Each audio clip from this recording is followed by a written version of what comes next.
Пайгамбарыбыз саллаллаху алейхи вассаламдын Абу Дарда деген сахабасы бар болгон. Анан Абу Дарда бир 20-25 жыл жашап калган экен. Аны көргөндөр айтат экен, ушунча жылда бир жолу да жанагы өмүрлүк жары менен экөө урушпаптыр да. Бир да талашпаптыр бир нерсени. Экөө ушундай ынтымакта, биримдикте жашайт экен. Анан муну көргөн башка сахабалар кошуна колоңдор же достору сурайт экен. Силер кантип ушунча жашка чейин ушундай болду? Мүмкүн эмес го, эми кеде казан кагышып кетет, башкача болуп кетет го десе, айткан экен, биз үйлөнүп атканда эле экөөбүз сүйлөшүп алганбыз дейт экен. Мен айттым дейт, өмүрлүк жарыма үйлөнүп атканда, иза гадипту фараддини. Эгер менин ачуум келсе дептир, анда сен мени разы кыл дептир.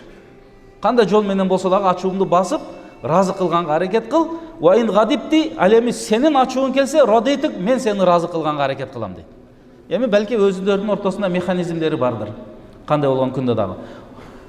Фаиза лам накун хаказа, эгер биз ушундай кылбаганыбызда дейт, ма асра аманафтар, тез эле ажырашып кетмекбиз да дейт. Бири-бириз менен келишпей дейт. Ошондон жанагындай каршы демеге чыкпаш керек экен да, тилкегечи. Машина деле каршы тилкеге чыксам не болот? Сүзүшөт да. Правиланы бузду, сүзүштү. Ошондой эле эки жаштын, эки аял менен эркектин ортосунда бир ушундай маселелер болгондо, экөөбү тең бирдей ачууланганда, мына каршы тилкеге чыкты деген ошол болот экен да.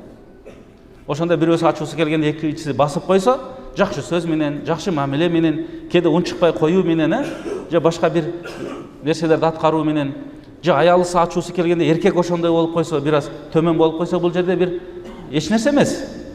Баягы эч нерсеси кемип да калбайт, бирок бул жерде үй бүлөнүн ынтымагы берекелүү болот.